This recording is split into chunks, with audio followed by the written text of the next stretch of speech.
নির্বাচনে দাঁড়াইলে দেখবেন ভোটারের ভাও ধরে, আবার ফাঁস কইরা সারলে যেই হাতে ভোটারের ভাও ধরে এই হাতেই ভোটারের গলায় ধরে। ঠিক কিনা বল? আমরা তারা দেখছেন না 17 বছর দেখছেন তা কারবার কিতা করে বেড়ারে বেড়ি বানাইলা বেড়ি ভাড়া বানাইলা কি কারবারটা যাইতে আছে 17টা বছর। বেড়া তোরা রে হগলে মিল্লা ভোট দিছে 5 বছরের লাগিয়া, তোরা এটা আঞ্জা দিয়া ধরে 17 বছর, কোনোদিন আগের রাত, কোনোদিন পরের রাত, কোনোদিন আমি তুমি দামি, কোনোদিন আমরা, কোনোদিন তোমরা, এইটা করে 17টা বছর এই মানুষটিরে তামা করে লাগছে। ঠিক কিনা কম? তোরা রে বেড়া মানুষের সেন্টিমেন্ট বোঝা লাগে। তোরা রে বেড়া ম্যান্ডেট দিছে 5 বছরের লাগিয়া, 5 বছরের লেগে ম্যান্ডেট পাইয়া ক্ষমতা পাইয়া মাথাটা গরম হয়ে গেছে। কি সুন্দর লাগে। এবার এমপিলা আগে দিয়া দিয়া পুলিশের গাড়ি পে তার দর হুসতায় না, এটা কি একটা রঙে আছে। হ্যাঁ, তার সামনে দিয়া পুলিশ, পিছিয়ে দিয়া পুলিশ। হ্যাঁ, যে কি সুন্দর লাগে। আইব কইছে 10টায়, আইছে বিকাল 5টায়। ফলাফাইন নাই আপনার রাস্তার 2 কাঁদার দিতে খাড়া করাই রাখছে। মন্ত্রী সাহেব আইব, এমপি সাহেব আইব, ফলাফাইনে দুইটা কত নিশান লাড়ছে। এই লাড়তে আটকা মাইয়া ফানে লইরা ফুইয়া বেহুশ হইয়া ফানি মুনি ডাইলা আবার দিয়া খাড়া করাইছে। কি একটা কারবার। আমি বলেছি দুনিয়ায় জোতার মালা, যারা ফুলের মালায় লিপসা করো, ফুলের মালা দেখলে যারা পাগল হয়ে যাও, মনে রাখবা দুনিয়ায় যদি পাও ফুলের মালা, এই ফুলের মালার কোনো দাম নাই কবরে যদি পাওয়া যায় জুতার মালা। ঠিক কিনা? দুনিয়ায় সবাই মিল্লা যদি জুতার মালা দেয় তোমার কোনো লস নাই। তুমি কবরে গিয়া যদি দেখো ফেরেশতারা তোমাকে বলতেছে আহলান সাহলান মারহাবা, মোস্ট ওয়েলকাম, আমাদের ভুবনে আপনাকে স্বাগত, আসেন আসেন আসেন, আমাদের জান্নাতে চলে আসেন। সুবহানাল্লাহ বলবেন না? কি হবে দুনিয়ায় ফুলের মালা দিয়া, কবরে যদি দেয় তোমারে জোতার মালা, কি হবে জোতার মালায়? কবরে যদি হয়ে যায় ফুলের মালা। ও ভাই মনে রাখা লাগবে, ক্ষমতা হইল কচু পাতার পানির মতো রে। পানি যেমন কচু পাতায় টলমল, কাত হলে যেমন পড়ে যায়। সুতরাং যতই মেকানিজম করো, যতই বুদ্ধি খাটাও, যতই কায়দা কৌশল করো, মনে রাখবা কায়দার জায়গায় কায়দা থাকে। আল্লাহর খেলা বড় কঠিন খেলা। 17 বছর পুলিশকে ক্যাডারে পরিণত করেছ, আর্মিকে নিজে ব্যবহার করেছ, হেলিকপ্টার দিয়ে রাস্তার উপর থেকে আমার যুবকের উপরে গুলিবর্ষণ করেছ, ক্যাডারে লাগাইছ। 17 বছর সকল মেকানিজম করার পরে আল্লাহর খেলা বড় কঠিন খেলা। কত দল কত আন্দোলন করলো, কোনো আন্দোলন যখন, সব আন্দোলন যখন ফেল মারল, আমার ওই যুবকেরা যেই দিন মৃত্যুকে ভয় পেল না, সিনা টান করে আমার আবু সাইদ যখন দাঁড়িয়ে গেল, 17 বছরের ক্ষমতা কচু পাতার পানির মতো দিয়ে কাত হয়ে পড়ে গেল। ঠিক কিনা? ইচ্ছে করলেই সব করা যায় না। মাইকটা তো একটা দিদা আবার শেষ করে। কি হয়েছে ভাই? কি কানেকশন ছুটে গেছে কোথাও? সবাই কোনা আমিন। এই মাইকটা আর বাজেই নাই, মাইক তো বাজে না এটা। সবাই কোনা আমিন। এই সাদা পাঞ্জাবি, এই যে ছেলে বসো, উঠে তা মনে করছে অন্য হুজুর সিফা দিয়া বইয়া তো বোয়াতে মাসে উঠালাইতেছে তে উঠে। ওয়াজ তো শুরু হয়েছে না, হলো আয়োজনে না চলতে আছে। বাদ ফাঁক উঠোনের আগে এতে বাসন লইয়া খেতে আছে। সিফা দিয়া বইয়া তো অনেক জরুরি কথা আছে। আমিন কন, জোরে কন, আর জোরে। মুসলমান মন দিয়ে শুনো রে ভাই, তোমার পরিকল্পনা আল্লাহর পরিকল্পনা এক পরিকল্পনা না। আমি মাঝে মাঝে ফুরকান ভাই খুব চিন্তা করি, গভীর রাতে একাকী যখন থাকি আমি খুব ভাবি যে রাজনৈতিক নেতৃবৃন্দ বলেন, ওলামায়ে কেরাম বলেন, বৈষম্য বিরোধী ছাত্র আন্দোলন বলেন, সবাই মিলে মিছিল করলো 5ই আগস্টের আগ পর্যন্ত। সবাই মিলে মিছিল করলো, কি বলল? দফা 1, দাবি 1, পদত্যাগ। কি চাইলো? কথা বলা কি চাইলো? দফা 1, দাবি 1, পদত্যাগ পদত্যাগ, আল্লাহর ফায়সালা দেখেন। ওমা আমরা সবাই মিলে চাইলো পদত্যাগ, আল্লাহ কয় না পদত্যাগে হবে না, দফা এক দাবি এক, দেশ ত্যাগ দেশ ত্যাগ, ঠিক কিনা কম? কি আল্লাহ এটা কুদরতটা দেখছেন, খেয়াল করছেন? আমরা আইসক্রিম ফিরতে এবারে কোমল পড়ছি, আল্লাহর কুদরতটা দেখছেন, খেলা রাখিতা হগলে চাইলো পদত্যাগ, আল্লাহ কয় দেশ ত্যাগ। এটা কি আমরা কেউ মাথাতে পাইছে না এই বুদ্ধিটা? আমরা জীবনে একটা লোক কেউ যদি 5ই আগস্টের আগে কইয়া থাকেন হাত তুলে যে আমি হুজুর কইছি দেশ ত্যাগ, একটা লোক বলে নাই, কোনো রাজনৈতিক নেতা বলে নাই, কোনো মিছিলে আমি শুনি নাই, কোথাও এই আওয়াজটাই শুনি নাই যে দেশ ত্যাগ দেশ ত্যাগ। সব জায়গায় চাইছে দফা এক দাবি এক, পদত্যাগ পদত্যাগ, লগে দিয়ে একটা নাম আছে, এটা আমি কইতাম না, কার পদত্যাগ এটা কইতাম না। দফা এক দাবি এক, কার কার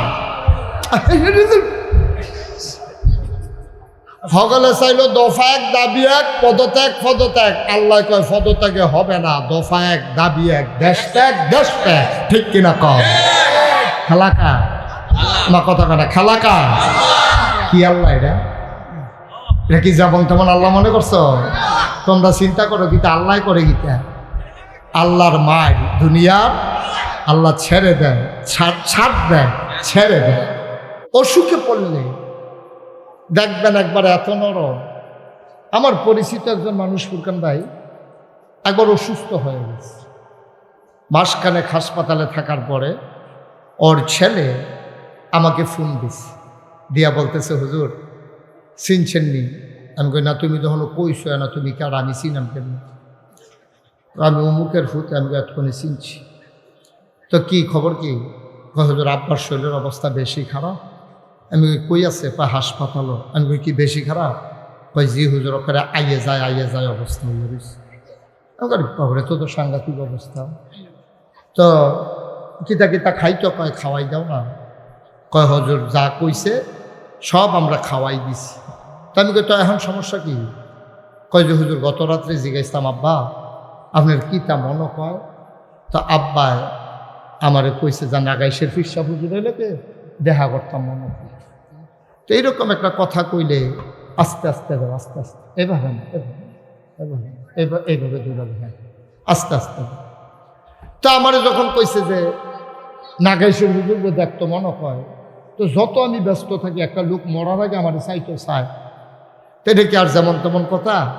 আমি তাড়াহুড়া করে গেছি হাসপাতালে, গেছি করে ওনারে বেডে শোয়াই রাখছে, দেখি ডাইনাত্রে আলগি দিছে, বাম হাত্রে আলগি দিতে পারেন। তাই আমি সমস্যা কি? ও হুজুর বাম সেটটা লইয়া লাইছে, প্যারালাইজড, সিমটা দিয়া চাইছে, দুঃখ পায় না, ফাওয়ার তাল কুতকুতি দিছে, আইসুটা না, হাতুড়া দিয়া ফিটা দিছে, গিরায় গিরায় দুঃখ পাই না। আমি আরে পরে তো তোকে সাংঘাতিক অবস্থা।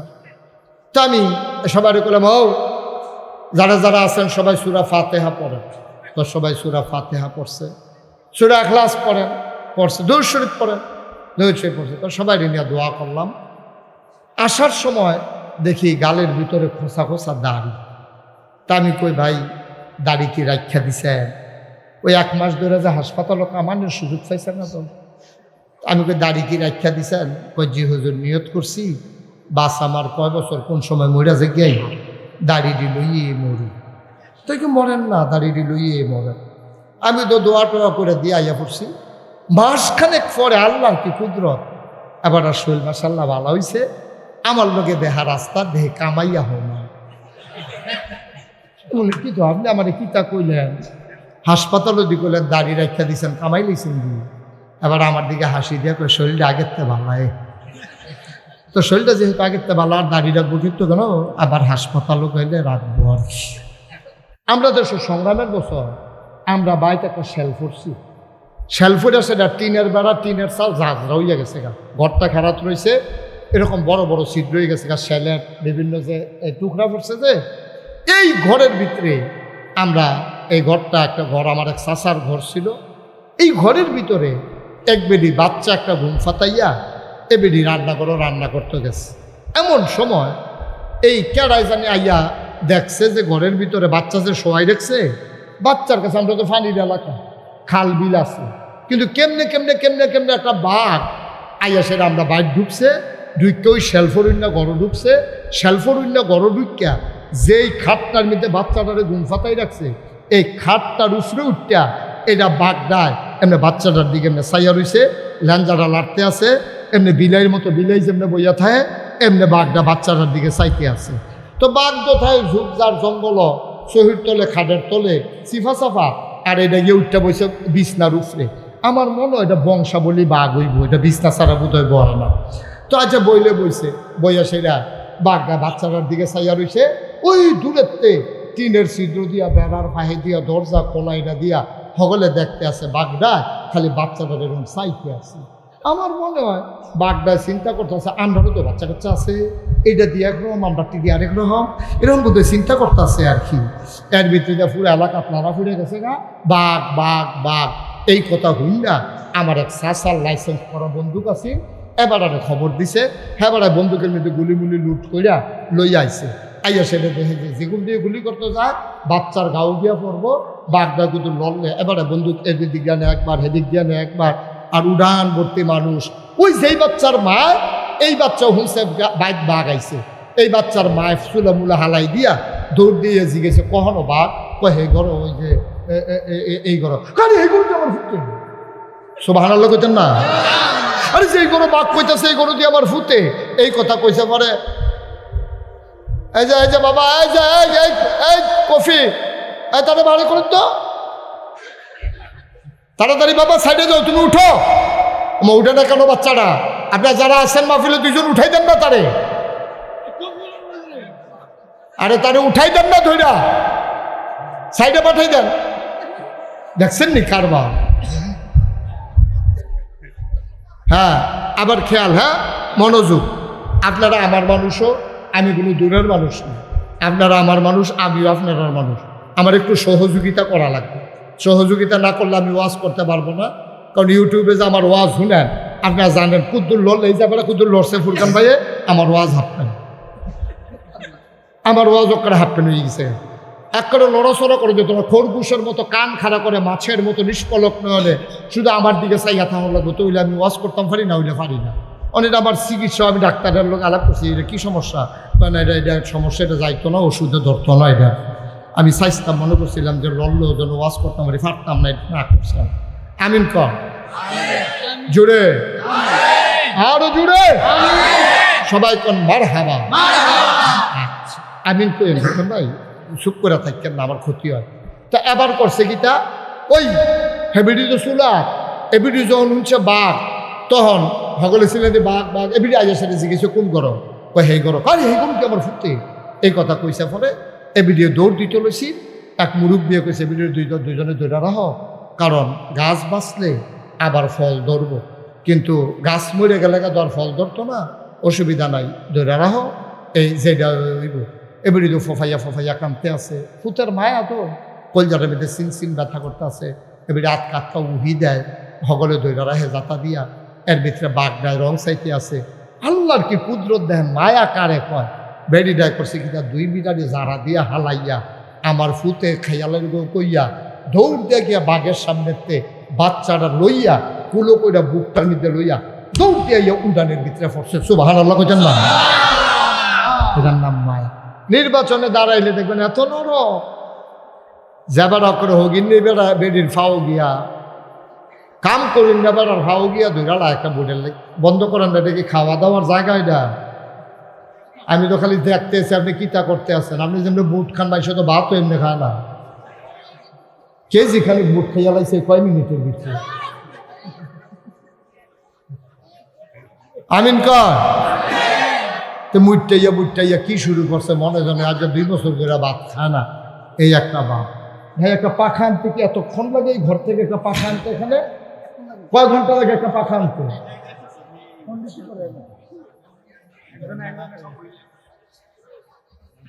আমিন কর জোরে কন, আরো জোরে।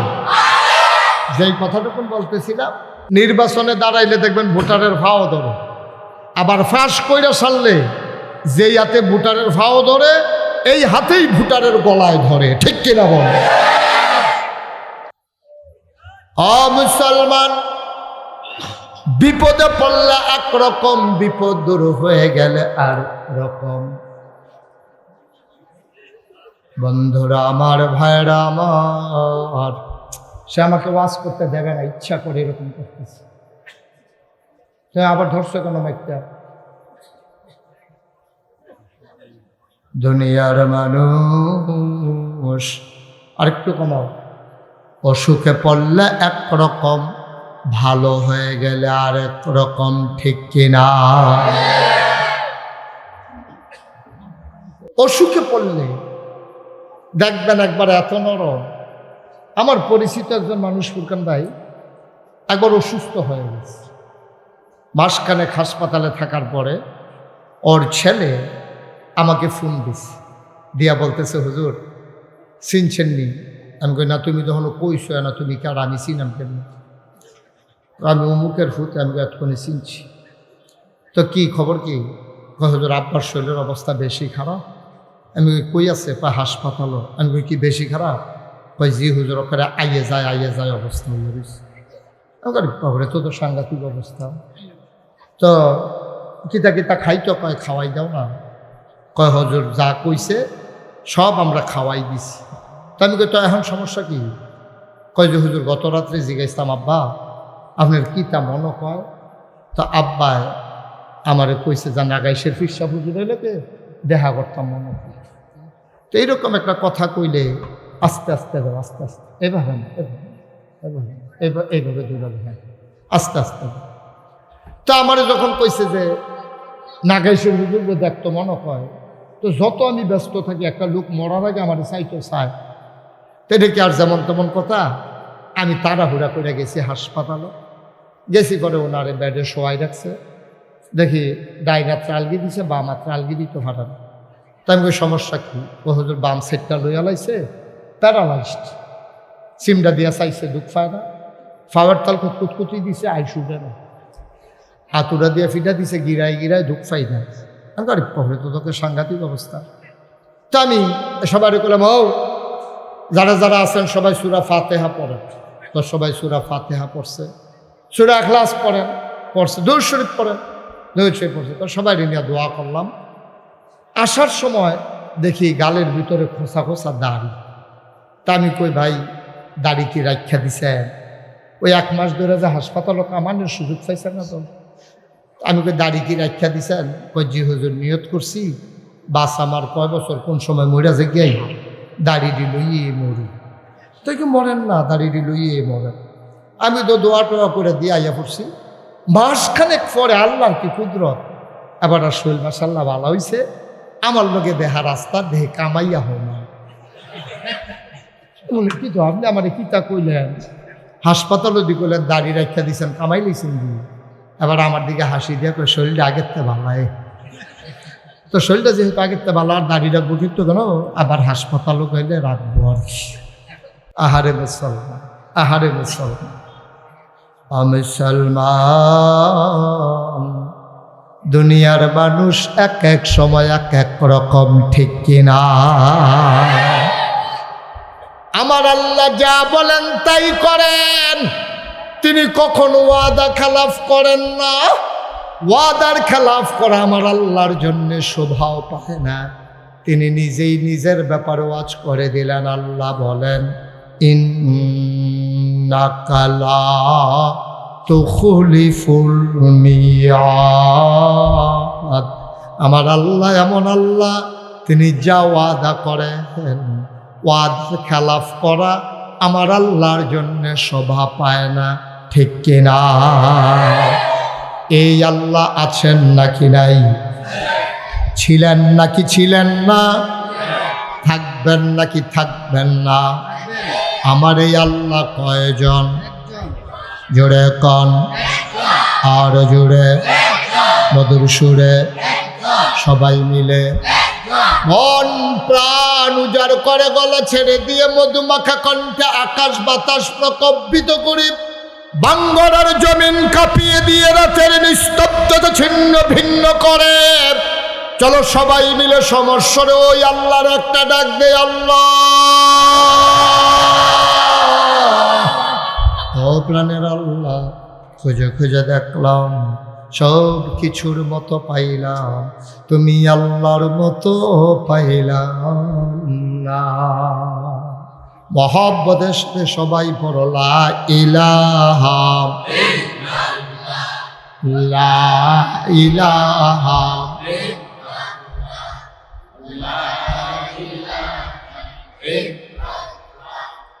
লা ইলাহা, জোরে জোরে লা ইলাহা, আর জোরে লা ইলাহা, মধুর সুরে লা ইলাহা, মাশাআল্লাহ লা ইলাহা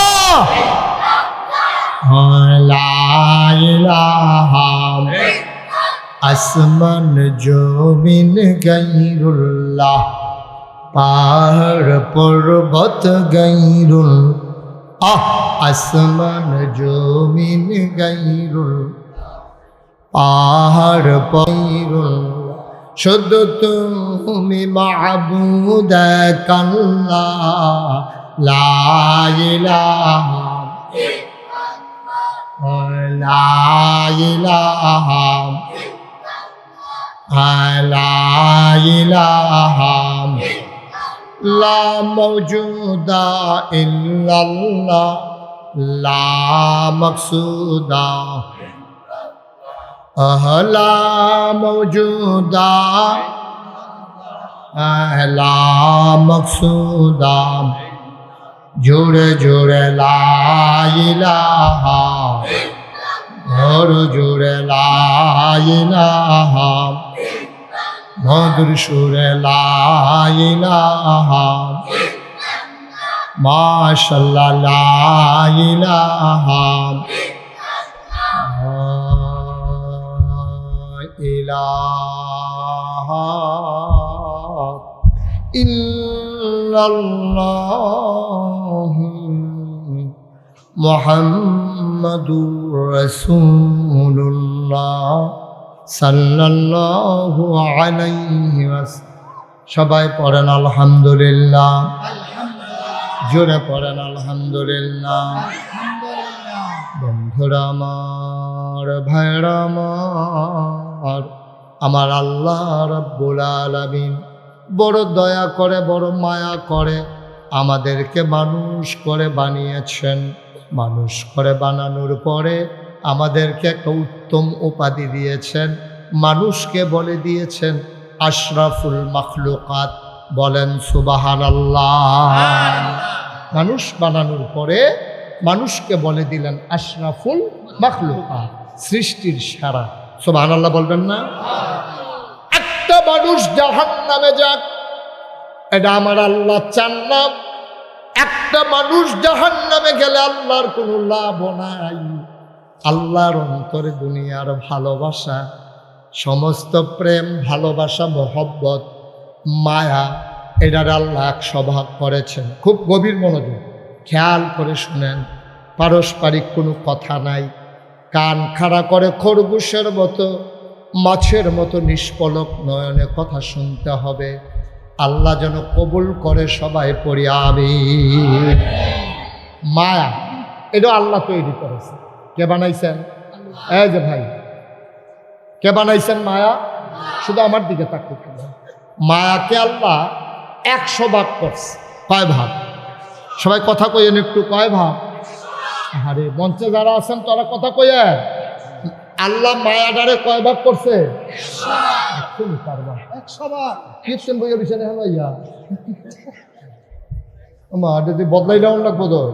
যারা নিচে কথা কয় তারা তুললা, যারা কথা কয় না তারা তো নামাইয়া না নেওয়ার লাগবো। মনে হয় কয়, হ্যাঁ 3 বার কইলাম কয় ভাগ? আপনি সাবাইতে আছেন, পিতা করতে আছেন, আওয়াজ করে কইবেন না কয় ভাগ? 100 ভাগ।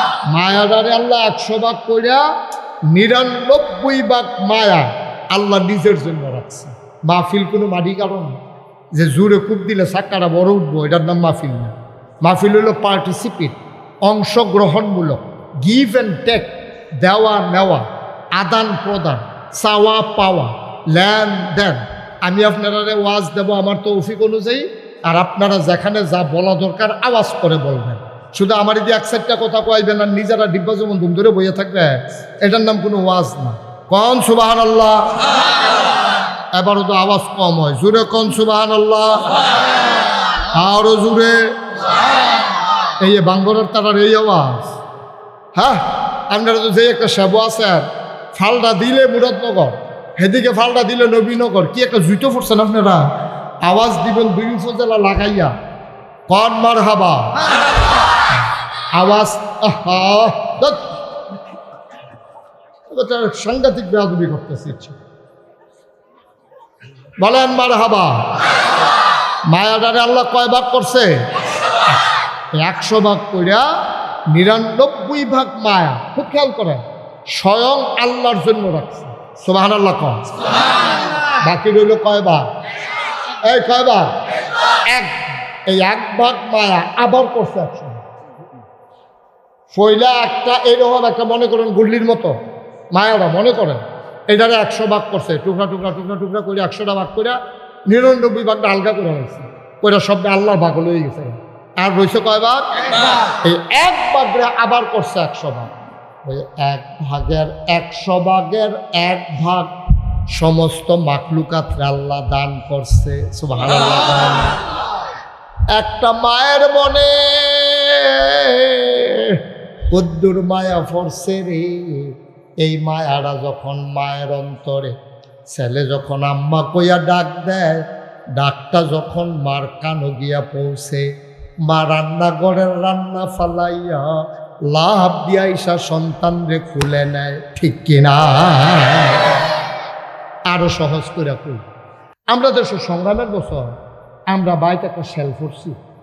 শেল ফুটে সেটা টিনের বেড়া, টিনের চাল ঝাঁঝরা হইয়া গেছে গা, ঘরটা খারাপ রয়েছে, এরকম বড় বড় ছিদ্র হয়ে গেছে গা, শেলের বিভিন্ন যে টুকরা পড়ছে যে।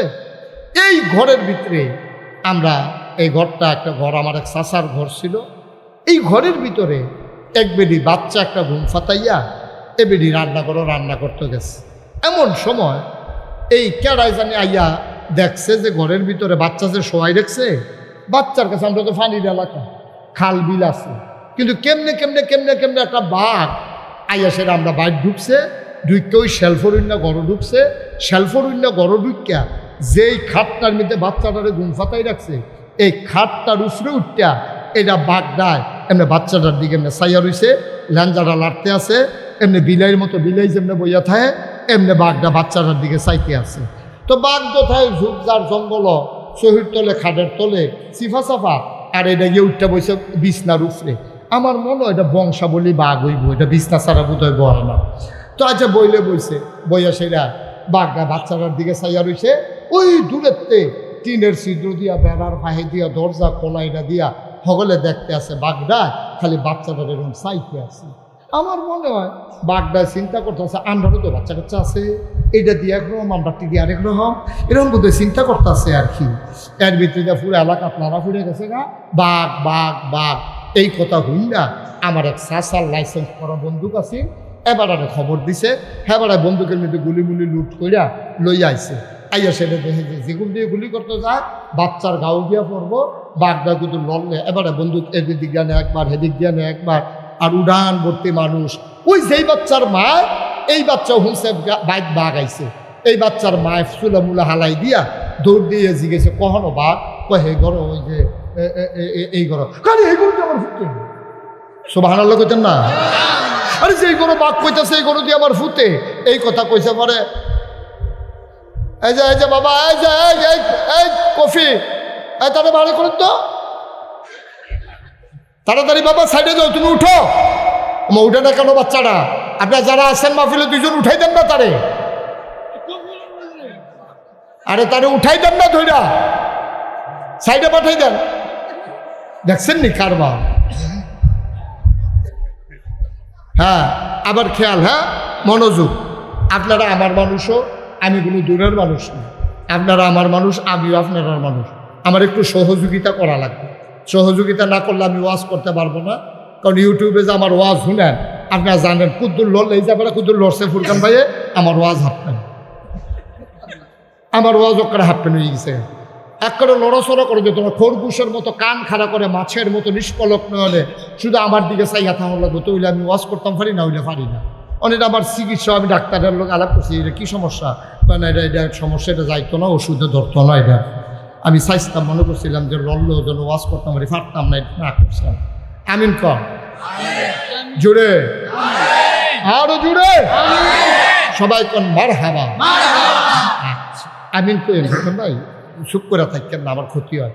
তা এবার করছে কি, তা ওই হেবিডি তো চুলা, এবিডি যখন হচ্ছে বাঘ, তখন সকলে ছিলেন যে বাঘ বাঘ, এবিডি আজ সেটা জিজ্ঞেস কোন গরম, কই হেই গরম, আরে হে কোন কি আমার ফুটতে, এই কথা কইসা পরে এবিডিও দৌড় দিতে লইছি। এক মুরব্বিয়ে কইছে এবিডিও দুইজনে দৌড়া রাহ, কারণ গাছ বাঁচলে আবার ফল ধরব, কিন্তু গাছ মরে গেলে ধর ফল ধরতো না, অসুবিধা নাই, দৌড়া রাহ, এই যেটা হইব। এবারে তো ফফাইয়া কামতে আছে, ফুতের মায়া তো কলজারের মধ্যে সিন ব্যথা করতে আছে, এবারে আটকা উহি দেয়, হগলে দৈরা রাহে যাতা দিয়া, এর ভিতরে বাঘ ডায় রং চাইতে আছে। আল্লাহর কি কুদরত দেয়, মায়া কারে কয়। বেড়ি ডায় করছে কিনা 2 মিটারে জারা দিয়া হালাইয়া আমার ফুতে খেয়ালের কইয়া দৌড় দিয়ে গিয়া বাঘের সামনেতে বাচ্চাটা লইয়া কুলো কইরা বুকটার মধ্যে লইয়া দৌড় দিয়ে ইয়া উড়ানের ভিতরে পড়ছে। সুবহানাল্লাহ কইছেন না? এটার নাম মায়া, এটার নাম মায়া। বাঘের ডরায় না কারা, কিন্তু বেডির মনে ডরেতে মায়াটা গালে হয়ে গেছে, মায়াটা জিতছে, ডরটা ঠকছে, এবেডি মায়া দেখাইয়া ফুতের টান দিয়া রয়েছে, এটারে কয় মায়া। এই মায়াটারে 100 ভাগ করে 99 ভাগ রাখছে আল্লাহ।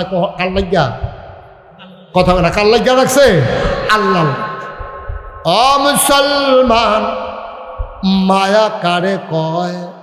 মন দিয়ে শোনো রে ভাই, আপনাদের এলাকায় গরু বাজার আছে নাকি? গরুর বাজারের কি নাম? গাজীরহাট।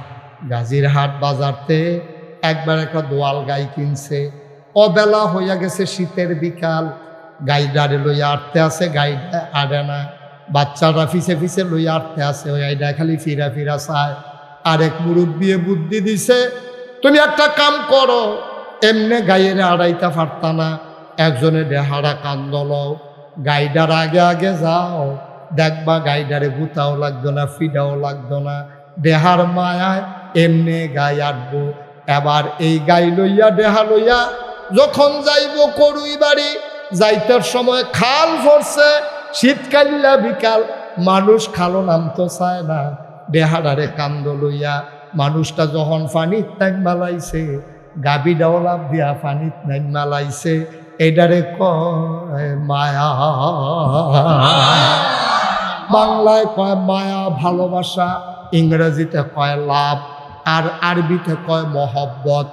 একদল অসুভ্যে এত পবিত্র জিনিসটারে, মায়াডারে, ভালোবাসাডারে, একটা খ্রিস্টানের দল এক অসুভ্যের দলে এইটারে 14ই ফেব্রুয়ারি একটা নাম দিয়া, তারিখ দিয়া, ভ্যালেন্টাইন্স ডে নাম দিয়া, ভালোবাসার নামে বেহায়াপনা আমার পুরারা দেশের ভিতরে একটা আগুন লাগাইছে, ঠিক কিনা?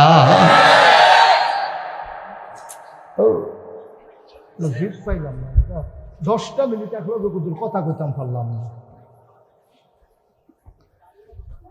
14ই ফেব্রুয়ারি নাম দিছে ভ্যালেন্টাইন্স ডে, যুবক যুবতীরা নামাই দিছে, বড় বড় কোম্পানিগুলা, প্রাণ RFL, Holcim company, Magna group, Beximco group, বিভিন্ন বহুজাতিক কোম্পানি কোটি কোটি টাকা খরচ কইরা এই ওপেন এয়ার কনসার্ট দিছে, বিভিন্ন শিল্পী আইনা, ব্যান্ড পার্টি আইনা, আমার যুবক যুবতীগুলারে নামাইছে, রাস্তার মোড়ে মোড়ে ফুলের দোহান দিছে।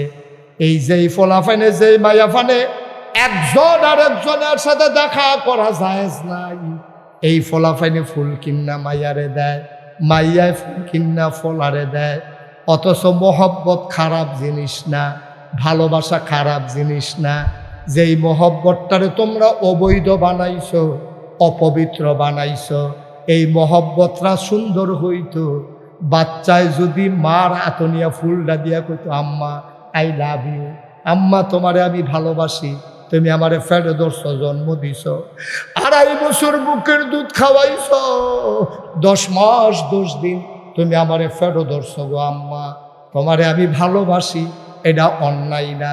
ফুতে যদি আব্বারে কইতো আব্বা তোমারে ভালোবাসি, এটাও কোনো অন্যায় না। ভাইয়ে যদি ভাইয়েরে কইতো ভালোবাসি, এটাও অন্যায় না। স্ত্রী যদি তার স্বামীকে বলতো ভালোবাসি, এটাও অন্যায় না। কিন্তু আমার দেশে 14ই ফেব্রুয়ারি ভ্যালেন্টাইন্স ডে এর নামে যেই বেহায়াপনা চলতেছে, স্কুলের ফলা স্কুলের মাইয়ারে, হাই স্কুলের ফলায় হাই স্কুলের মাইয়ারে, কহেনের ফলা কহেনের মাইয়া, কার ফলা কার মাইয়া, কোনো হিসাব নাই নিকাশ নাই, বৈধতা নাই। বেহায়াপনা অবৈধতার নাম দিয়া এই যে কাজগুলো করতেছে সম্পূর্ণ হারাম হারাম হারাম, ঠিক কিনা? কবিরা গুনাহ, কবিরা গুনাহ। আচ্ছা, আমরা ফলাফেন্টে বুঝনের লেগে কইতে আছি, যারা বুঝো সিহন কথা তাইয়া পড়ছি আমরা। অহন করলে আমি হাম বরাবর এই ফেলছে বা কতক্ষণ হে ফেলছে বা কতক্ষণ কথা বুঝদা না, সব কথা আড়াই লইবা, সাংঘাতিক সিহন কথা। ভালোবাসা এটার ইংরেজিতে কি কয় আপনি বলেন? লাভ। বাংলাতে তো ভালোবাসা, মায়া। এই আরবিতে কয় মোহব্বত। আরবিতে কি কয়? হিন্দিতে কয় প্যার। হ্যাঁ কর, আবার নি ফেয়ারা কই আল্লাহ চাইস আকার বাদ দিয়া। তাইলে প্যার, ভালোবাসা, মোহব্বত, হ্যাঁ লাভ। তাইলে ভ্যালেন্টাইন্স মানে ভালোবাসা দিবস, এটা হইলে ভ্যালেন্টাইন্স এই শব্দটা কোত্থেকে আসছে? এটা আমিও গতকালকার আগে জানতাম না। গতকালকে এটা নিয়ে আমি গবেষণা শুরু করছি যে 14 তারিখ যে আইতে আছে, আমরা ফলাফাইন মাইয়াফান ভিতর রাস্তার বাড়ি যাইব গা, এটান কিন্তু বুঝাইয়া কইতাম পারিনি, এটা কইতে আইসে বিষয়টা বার করি। আমি গবেষণা শুরু করলাম, আমি পড়তে শুরু করলাম। ভ্যালেন্টাইন্স এটা একটা মানুষের নাম। ভ্যালেন্টাইন্সের একটা মানুষের নাম, তার নাম ছিল মৌল। সে ছিল ইহুদি। সে ছিল কি? আমার কথা কানা খুব খেয়াল করে শোনো, এটা তোমরা কামো লাগবো, কইতে পারবা বন্ধু বান্ধবরে। সে ছিল কি? আরে কথা কইেন ভাই, স্টেজে বইয়া থাকলে সারে না হইলো কথা কইেন, ফুলমুল লাগাইয়া বইছে হেন। এই যে মৌল যে লোকটা, কি নাম? মৌকার মৌ ল, এই মৌল লোকটা কি মুসলমান, খ্রিস্টান না ইহুদি? সবাই জুড়ে কইবা, এই লোকটা কি? ইহুদি। এই ইহুদিয়ে তে জন্ম হইছে ঈসা নবীর জন্মের পরে। তো ঈসা নবীর যারা অনুসারী তারারে কয় খ্রিস্টান, আর মুসা নবীর যারা অনুসারী তারারে কয় ইহুদি। খুব খেয়াল করেন সিহন কথা, এই কথা পাইতেন না বিছাইরা। এই মুসা নবীর যারা উম্মত তারারে কয় ইহুদি, ঈসা নবীর যারা উম্মত তারারে কয় খ্রিস্টান। মোহাম্মদ সাল্লাল্লাহু আলাইহি ওয়াসাল্লাম, মোহাম্মদ শুনলে কি পড়তে হয়? তো ফল্লাম না দিকে মোহাম্মদ মোহাম্মদ, 2-1 বার না 12 বার, 2-1 দিন না প্রতিদিন, 2-1 সপ্তাহ না প্রতি সপ্তাহ, 2-1 মাস না 12 মাস, 2-1 বছর না সারা জীবন আমরা পড়ব সাল্লাল্লাহু আলাইহি ওয়াসাল্লাম। মারাত্মক ডিস্টার্ব করলাম বাবা, খুব ক্ষতি করলাম। এতবার বুঝাইয়া কইতে আসি, পরে মাইসা আমার লোকে রাগব হুজুরে কি শুরু করছে। কিন্তু আমি তোমরা যে কিতা করতে আসো সেটা তো আমি তোর কাছে বিচারও দিতাম পারি না। মোবাইলটা উবুত করো, তামাশা করতে আছে বই। আমিন কর, জোরে কর। তাইলে এই এই যে মৌল লোকটার নাম কি? সে ছিল ইহুদি। এই মুসা ঈসা নবীর জন্মের পরে অনেক খ্রিস্টান মারছে। এই তোরা ইহুদিতে খ্রিস্টান ওই লিখে রে, তার ক্ষমতা ছিল বেশি, রাষ্ট্রীয় পৃষ্ঠপোষকতা পাইছে, পাইয়া সেটা ক্ষমতা পাইয়া আমরা তারা দেখছেন না 17 বছর দেখছেন তা কারবার কিতা করে, বেড়ারে বেড়ি বানাইলা, বেড়ি ভাড়া বানাইলা, কি কারবারটা যাইতে আছে 17টা বছর। বেড়া তোরা রে হগলে মিল্লা বুট দিছে 5 বছরের লাগিয়া, তোরা এটা আঞ্জা দিয়া ধরে 17 বছর, কোনোদিন আগের রাত, কোনোদিন পরের রাত, কোনোদিন আমি তুমি দামি, কোনোদিন আমরা, কোনোদিন তোমরা, এইটা করে 17টা বছর এই মানুষটিরে তামা করে লাগছে, ঠিক কিনা কম? তোরা রে বেড়া মানুষের সেন্টিমেন্ট বোঝা লাগে। তোরারে বেড়া ম্যান্ডেট দিছে 5 বছরের লেগিয়া, 5 বছরের লেগে ম্যান্ডেট পাইয়া ক্ষমতা পাইয়া মাথাটা গরম হয়ে গেছে। আরে কি সুন্দর লাগে। এবার এনকুইলা আগে দিয়া ফুসি দিয়া পুলিশের গাড়ি পে পু তার দর হুসতায় না, এটা কি একটা রঙে আছে। হ্যাঁ, তার সামনে দিয়া পুলিশ, পিছিয়ে দিয়া পুলিশ। হ্যাঁ, যে কি সুন্দর লাগে। আইব কইছে 10টায়, আইছে বিকাল 5টায়। ফলাফাইন নাই আপনার রাস্তার 2 কাঁদার দিতে খাড়া করাই রাখছে। মন্ত্রী সাহেব আইব, এমপি সাহেব আইব, ফলাফাইনে দুইটা কত নিশান লাড়ছে। এই লাড়তে আটকা মাইয়া ফানে লইরা ফুইয়া বেহুশ হইয়া ফানি মুনি ডাইলা আবার দিয়া খাড়া করাইছে। কি একটা কারবার। আমি বলেছি দুনিয়ায় জোতার মালা, যারা ফুলের মালায় লিপসা করো, ফুলের মালা দেখলে যারা পাগল হয়ে যাও, মনে রাখবা দুনিয়ায় যদি পাও ফুলের মালা, এই ফুলের মালার কোনো দাম নাই। কবরে যদি পাওয়া যায় জুতার মালা। ঠিক কি না? দুনিয়ায় সবাই মিল্লা যদি জুতার মালা দেয়, তোমার কোনো লস নাই। তুমি কবরে গিয়া যদি দেখো, ফেরেশতারা তোমাকে বলতেছে আহলান সাহলান মারহাবা, মোস্ট ওয়েলকাম, আমাদের ভুবনে আপনাকে স্বাগত, আসেন আসেন আসেন, আমাদের জান্নাতে চলে আসেন। সুবহানাল্লাহ বলবেন না? কি হবে দুনিয়ায় ফুলের মালা দিয়া, কবরে যদি দেয় তোমারে জোতার মালা, কি হবে জোতার মালায়? কবরে যদি হয়ে যায় ফুলের মালা, ও ভাই মনে রাখা লাগবে, ক্ষমতা হইল কচু পাতার পানির মতো রে। পানি যেমন কচু পাতায় টলমলো টলমলো টলমলো, কাত হলে যেমন পড়ে যায়। সুতরাং যতই মেকানিজম করো, যতই বুদ্ধি খাটাও, যতই কায়দা কৌশল করো, মনে রাখবা মনে রাখবা মনে রাখবা, কায়দার জায়গায় কায়দা থাকে। আল্লাহর খেলা বড় কঠিন খেলা। 17 বছর পুলিশকে ক্যাডারে পরিণত করেছ, আর্মিকে নিজে ব্যবহার করেছ, হেলিকপ্টার দিয়ে রাস্তার উপর থেকে আমার যুবকের উপরে গুলিবর্ষণ করেছ, ক্যাডারে লাগাইছ। 17 বছর সকল মেকানিজম করার পরে আল্লাহর খেলা বড় কঠিন খেলা। কত দল কত আন্দোলন করলো, কোনো আন্দোলন যখন, সব আন্দোলন যখন ফেল মারল, আমার ওই যুবকেরা যেই দিন মৃত্যুকে ভয় পেল না, সিনা টান টান করে আমার আবু সাইদ যখন দাঁড়িয়ে গেল, 17 বছরের ক্ষমতা কচু পাতার পানির মতো দিয়ে কাত হয়ে পড়ে গেল। ঠিক কিনা? ইচ্ছে করলেই সব করা যায় না। মাইকটা তো একটা দিদা আবার শেষ করে কি হয়েছে ভাই? কি কানেকশন ছুটে গেছে কোথাও? সবাই কনাবে। এই মাইকটা আর বাজেই নাই, মাইক তো বাজে না এটা। সবাই কনা আমিন। এই এই এই সাদা পাঞ্জাবি, এই যে ছেলে বসো, উঠে উঠে তা মনে করছে অন্য হুজুর সিফা দিয়া বইয়া তো বোয়াতে মাসে উঠালাইতেছে তে উঠে। ওয়াজ তো শুরু হয়েছে না, হলো আয়োজনে না চলতে আছে। বাদ ফাঁক উঠোনের আগে এতে বাসন লইয়া লইয়া খেতে খেতে আছে। সিফা দিয়া বইয়া তো অনেক জরুরি কথা আছে। আমিন কন, জোরে কন, আর জোরে। মুসলমান মন দিয়ে শুনো রে ভাই, তোমার পরিকল্পনা আল্লাহর পরিকল্পনা এক পরিকল্পনা না। আমি মাঝে মাঝে ফুরকান ভাই খুব চিন্তা করি, গভীর রাতে একাকী যখন থাকি আমি খুব ভাবি যে রাজনৈতিক নেতৃবৃন্দ বলেন, ওলামায়ে কেরাম বলেন, বৈষম্য বিরোধী ছাত্র আন্দোলন বলেন, সবাই মিলে মিছিল করলো 5ই আগস্টের আগ পর্যন্ত। সবাই মিলে মিছিল করলো, কি বলল? দফা 1, দাবি 1, পদত্যাগ পদত্যাগ। কি চাইলো? কথা বলা কি চাইলো? দফা 1, দাবি 1, পদত্যাগ পদত্যাগ। আল্লাহর ফায়সালা দেখে ওমা, আমরা সবাই মিলে চাইলো পদত্যাগ। আল্লাহ কয় না, পদত্যাগে হবে না। দফা 1, দাবি 1, দেশ ত্যাগ দেশ ত্যাগ। ঠিক কিনা কম? কি আল্লাহ না কুদরতটা দেখছেন, খেয়াল করছেন? আপনি আইসক্রিম দিতে এবারে কোমল পড়ছি।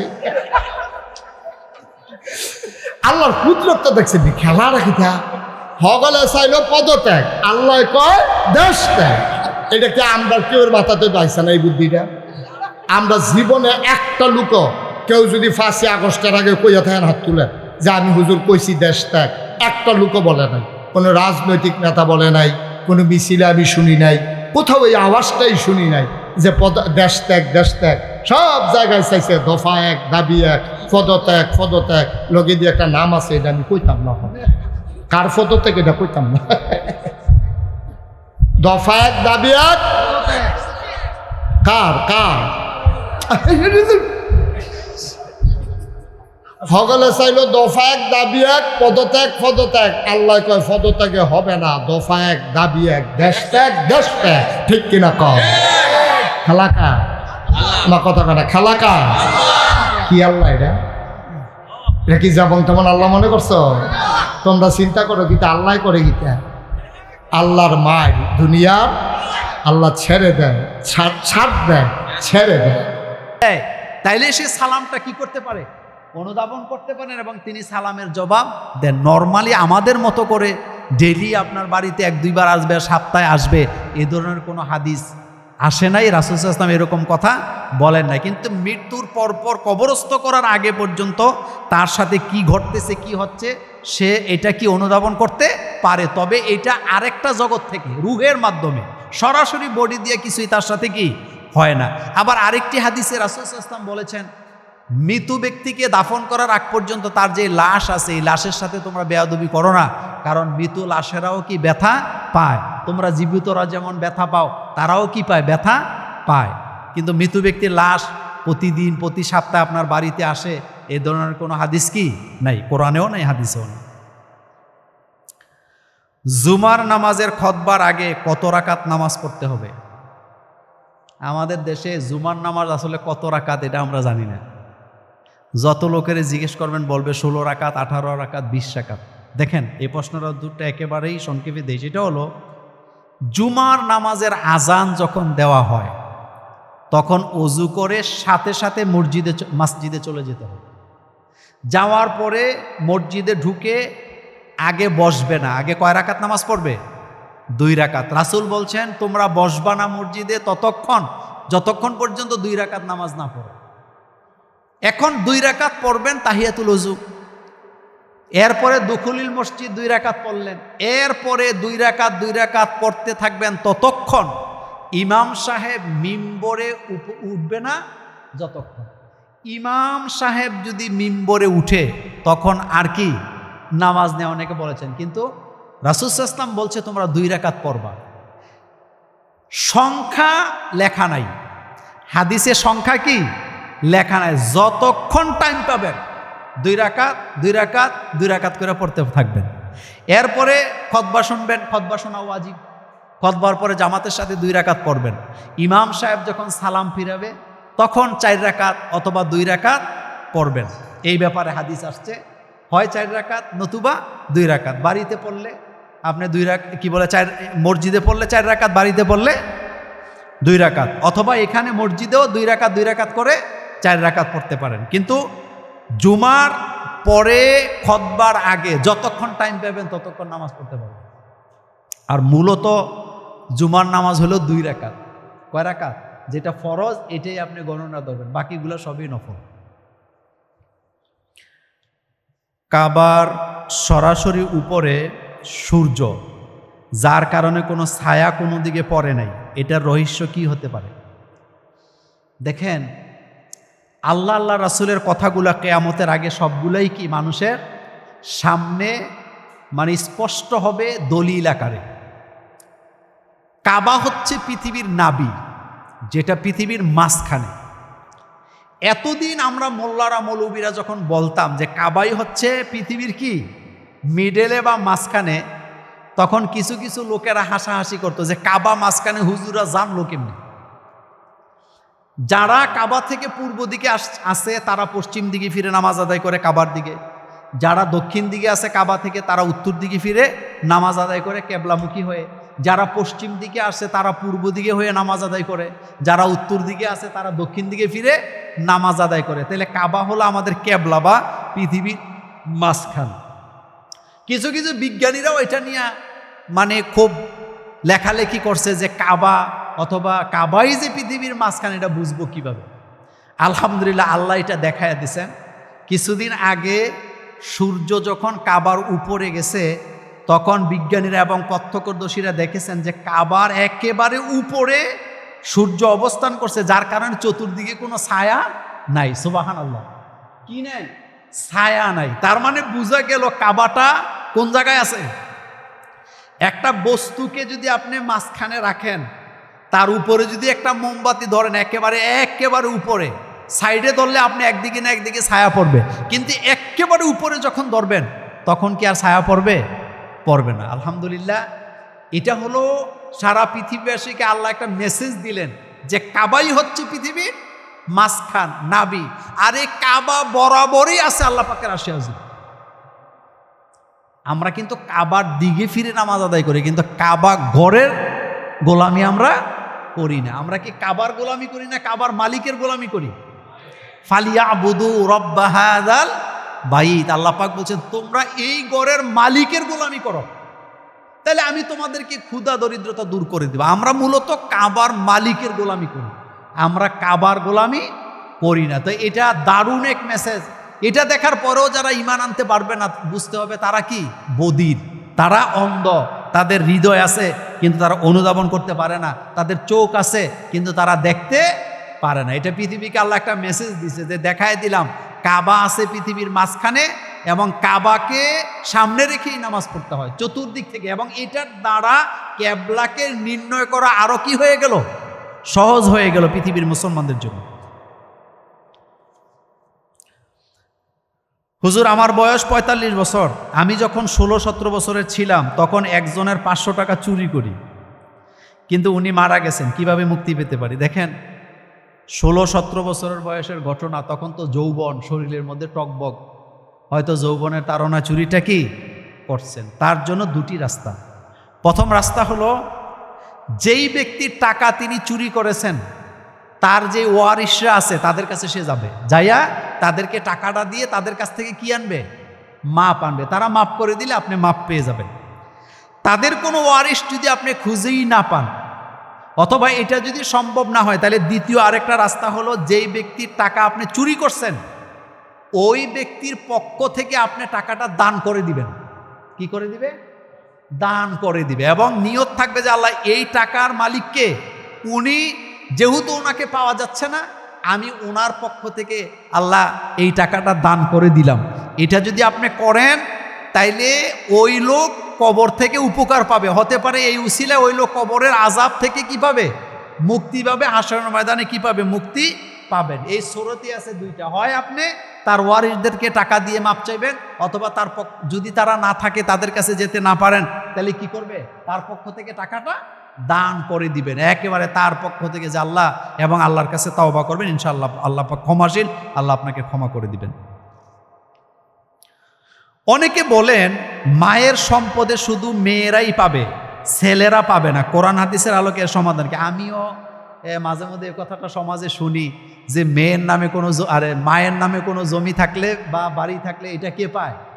মেয়ে পায়। এ কথাটা সম্পূর্ণ ভুল। এটা আমাদের দেশে কারা ছড়াইছে আমরা জানি না।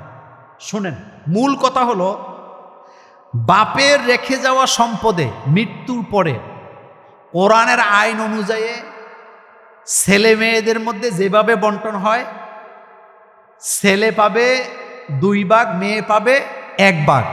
সেম কন্ডিশনে মায়ের নামেও যত স্থাবর অস্থাবর সম্পদ থাকবে, অর্থাৎ মাও যে সম্পদ রেখে যাবেন, সেম বাপের সম্পদ যেভাবে ভাগ হয়েছে সেমভাবে ভাগ হবে। ছেলেরা পাবে 2 ভাগ, মেয়ে পাবে কয় ভাগ? 1 ভাগ। কথা কি বুঝে আসছে? কথাটা আরেকটু ক্লিয়ার করি। বাপের সম্পদে বাপ মারা গেলেন, ছেলে একজন, মেয়ে একজন রেখে গেলেন, সম্পদকে 3 ভাগ করা হবে।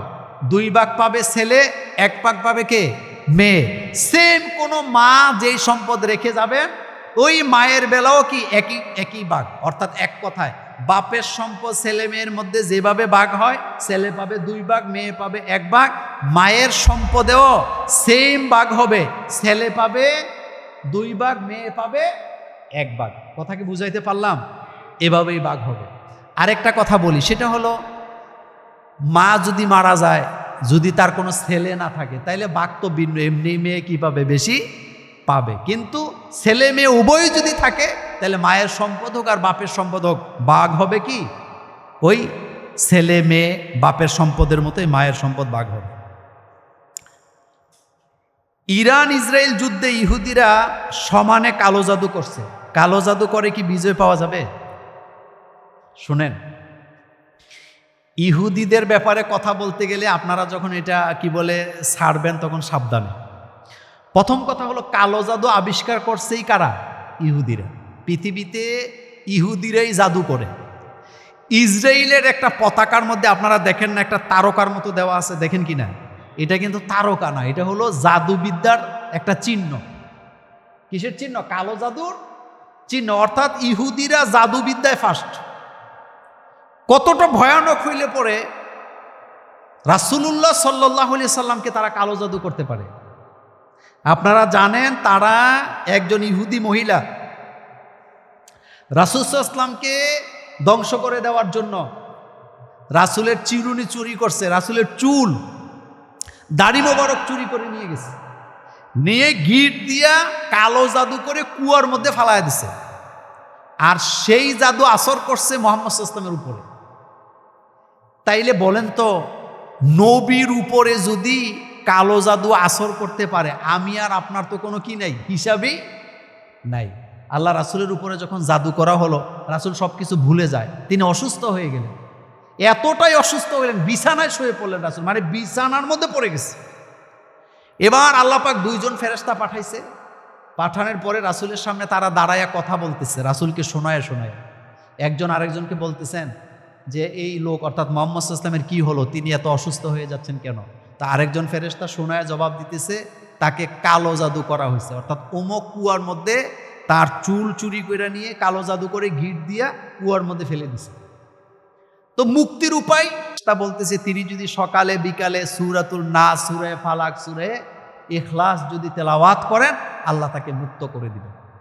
সুতরাং সেই ইহুদিরা আজও আছে নাকি নাই? আছে, তারা জাদু করবে। কিন্তু আমরা যারা মুহাম্মদ সাল্লাল্লাহু আলাইহি ওয়াসাল্লামের উম্মত, তাদের কাছে যেমন কালো জাদু আছে, আমাদের কাছেও জাদু থেকে উদ্ধারের অস্ত্র আগেই দিয়ে রাখছে কে? আল্লাহ পাক। সেজন্য আমাদেরকে ফজরে, মাগরিবে, সকালে, বিকালে সূরা নাস, সূরা ফালাক তেলাওয়াত করতে হবে। সূরা নাস এবং সূরা ফালাক যদি তেলাওয়াত করেন, তাহলে আপনার উপরে কালো জাদু আসর করতে পারবে না। আরেকটা কথা হলো, কালো জাদু না, পৃথিবীর সমস্ত অস্ত্র শস্ত্রও যদি ইহুদিদেরকে দেওয়া হয়, আর মুহাম্মদ সাল্লাল্লাহু আলাইহি ওয়াসাল্লামের উম্মতের মধ্যে একজন উম্মত যদি জীবিত থাকে, ইহুদিরা বিজয় লাভ করতে পারবে না। এই কথা আমার নয়, এই কথা বলেছেন মুহাম্মাদুর রাসূলুল্লাহ সাল্লাল্লাহু আলাইহি ওয়াসাল্লাম। আল্লাহ রাসূল বলেছেন, এমন একটা সময় আসবে আমার উম্মতের সাথে ইহুদিদের যুদ্ধ হবে। সেই যুদ্ধে ইহুদিরা মাইর খাইয়া গাছের পেছনে লুকাবে, পাহাড়ের চিপায় যায় লুকাবে, আর গাছ চিৎকার দিয়ে বলে দিবে, ও মুহাম্মদ সাল্লাল্লাহু আলাইহি ওয়াসাল্লামের উম্মত, আমার পেছনে ইহুদি লুকাইছে, তুমি তারা এখান থেকে ধরে নিয়ে যাও। পাহাড়ের আপনার কি বলে গুহার মধ্যে ইহুদি লুকাবে, পাহাড় চিৎকার করে বলে দিবে, ও মুহাম্মদ সাল্লাল্লাহু আলাইহি ওয়াসাল্লামের উম্মতেরা, আমার গুহার মধ্যে ইহুদি লুকাইছে, তাকে এখান থেকে ধরে নিয়ে যাও। রাসূল সাল্লাল্লাহু আলাইহি ওয়াসাল্লামের বাণী, এগুলা সহিহ হাদিস দ্বারা প্রমাণিত। তাহলে বোঝা গেল, একজন উম্মত বেঁচে থাকতে ইহুদিরা বিজয় লাভ করতে পারবে না। আর এই বিজয় আমাদেরকে দিবেন কে? ইহুদিরা সারা জীবন আমাদের জন্য ক্যান্সার। কোরআনে আল্লাহ পাক বলছে, ইহুদিরা কখনো তোমাদের বন্ধু হবে না। তারা অসংখ্য নবীদেরকে হত্যাও করেছেন, অসংখ্য নবীর হত্যাকারী, অভিশপ্ত জাতি হলো ইহুদিরা। সুতরাং তারা কালো জাদু করতে পারে, কিন্তু কালো জাদু থেকে বাঁচার জন্য আমাদেরকে নিয়মিত আমল করতে হবে। আরেকটা হলো, তারা কখনো বিজয় লাভ করতে পারবে না। রাস্তায় টাকা পড়ে থাকলে ওই টাকা কি হাতে নিলে গুনাহ হবে? না, হাতে নিবেন। শোনেন, রাস্তায় পড়ে থাকলে আমাদের দেশের লোকের অনেক সময় টাকা ধরতে চায় না, ধরলে গুনাহ হবে। আমি বলি না, ধরলে গুনাহ হবে। নিয়ম হলো, রাস্তায় যদি টাকা পড়ে থাকে, আপনি টাকা উঠাবেন, উঠাইয়া নিয়ে আপনি মালিককে খুঁজবেন।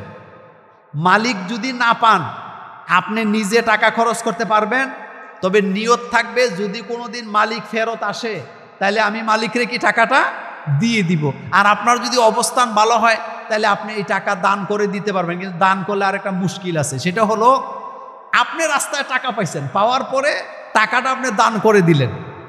দান করার পরে টাকার প্রকৃত মালিক যদি পাওয়া যায় আর ওই মালিক যদি টাকা দাবি করে তাহলে আপনি টাকা ফেরত দিতে হবে। এজন্য উত্তম হলো আপনি নিজে কি করা, ব্যবহার করা বা টাকাটা খরচ করা এই নিয়তে যে মালিক পাইলে আমি তাকে কি করব, দিয়ে দেব। আর যদি দান করেন ওই স্রোতে, এটা দান করলে মালিক পাওয়া গেলে আপনাকে দিতে হবে। সুতরাং আপনি ব্যবহারও করতে পারেন, আপনি এটা দান করেও দিতে পারেন, কিন্তু মালিক পাওয়া গেলে মালিক যেই সিদ্ধান্ত দিবে সিদ্ধান্ত কি সেটাই হবে। আরেকটা কথা বলে রাখি, রাস্তাঘাটে কোনো কিছু পাওয়া গেলে এটা উঠাবেন, কারণ আপনি ভালো মানুষ, আপনি উঠাইলে এটার আসল মালিক পাওয়ার কি সম্ভাবনা আছে। কিন্তু আপনি যদি না উঠান তাহলে এটা যদি খারাপ মানুষের হাতে পড়ে, এটা কি প্রকৃত মালিক আর পাবে না। যেমন গতকালকে পত্রিকায় পড়লাম একজন অটো রিক্সাওয়ালা, তার রিক্সার মধ্যে 11 লক্ষ টাকা না কত লক্ষ টাকা ফেলে চলে গেছে, হ্যাঁ 15 লক্ষ, কিন্তু সে কিন্তু টাকাটা প্রকৃত মালিকের কাছে দিছে, যেহেতু তার দুনিয়াবি কোনো লোভ ছিল না, ভালো মানুষ বলেই তো সে এই কাজটা করছে। এই জন্য ভালো মানুষ যারা রাস্তায় টাকা পড়ে থাকতে দেখলে আপনি অবশ্যই টাকা কি করবেন, উঠাবেন, এবং সেটাকে আপনি এইভাবে খরচ করবেন যেভাবে আমি বলে দিলাম। প্রশ্ন আসছে কোন আমলটি বেশি করলে রিজিক বৃদ্ধি পায়? শোনেন, রিজিক বৃদ্ধি পাওয়ার 10টি আমল আছে। কয়টা আমল? বেশি বেশি করে তাওবা করা, কোরআন তেলাওয়াত করা, এরপরে কি বলে ওয়ামা উমিরু ইল্লা লিয়াবুদুল্লাহ মুখলিসিনা লাহুদ্দিন, ইখলাসের সাথে ইবাদত করা, উমরা করা, সাহায্য করা, দান করা, এরপরে মানুষের প্রতি সহৃদয়বান হওয়া, ইবাদতে মনোযোগ হওয়া, বেশি বেশি করে দোয়া করা, এই কাজগুলা, এরপরে কি ক্ষুধার্তকে খাবার দেওয়া, এই কাজগুলা করলে আপনার রিজিকে কিভাবে বৃদ্ধি পাবে, রিজিক আপনার বৃদ্ধি হবে। রাসূলুল্লাহ সাল্লাল্লাহু আলাইহি ওয়াসাল্লামের বাবা মা জান্নাতি না জাহান্নামী, এই প্রশ্নের উত্তর দেওয়া কি খুব জরুরি? এটা একটা মানে এই প্রশ্নের উত্তর মানে আমাদের দেশে আবেগী লোভ আছে, এটার উত্তর যদি আমি দেই গালাগালি শুরু হবে, প্যাঁচ লাগবে। কিন্তু আমি আপনি মরার পরে আল্লাহ কি কোনোদিন জিজ্ঞেস করবে, বা আমাদের এটা কি খুব জরুরি যে রাসূল সাল্লাল্লাহু আলাইহি ওয়াসাল্লামের মা বাবা জান্নাতি না জাহান্নামী?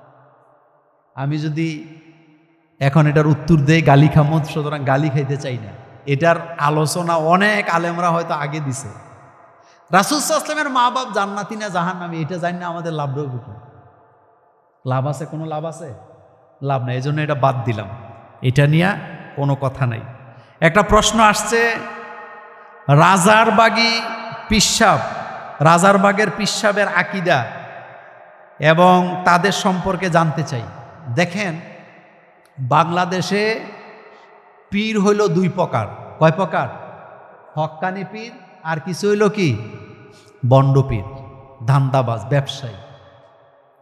আশ্চর্য হবেন, আমাদের বাংলাদেশটার মানুষ এত আবেগী, যারা গাঁজা খায়, ফিরালি করে, এরকম পীর যদি থাকে তার কাছেও মুরিদ হয়, এরকম আসেনি?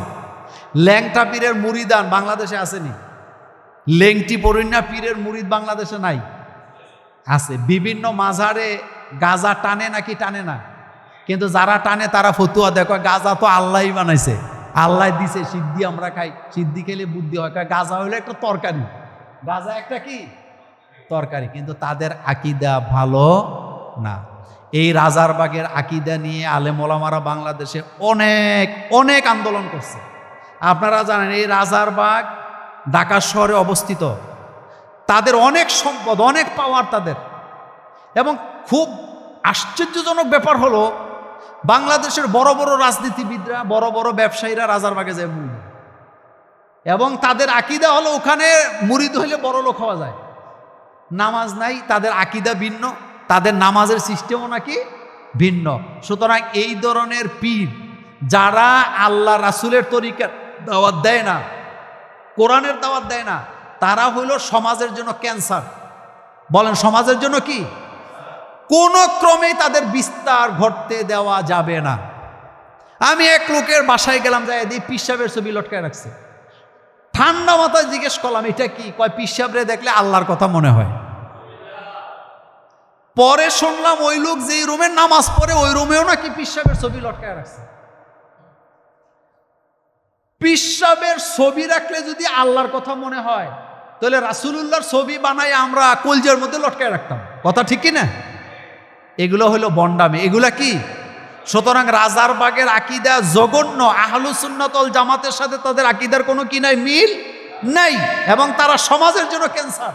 তারা যাতে সমাজে বিস্তার লাভ করতে না পারে, তাদের কোনো খেলাফত যেন আমাদের অঞ্চলে আসতে না পারে, তাদের দ্বারা কোনো প্রতিষ্ঠান হয়ে যেন তাদের বন্ড আকীদা আমাদের সমাজে ছড়াতে না পারে, সমাজের সকলকে ঐক্যবদ্ধ হয়ে তাদের বিরুদ্ধে লড়াই করতে হবে।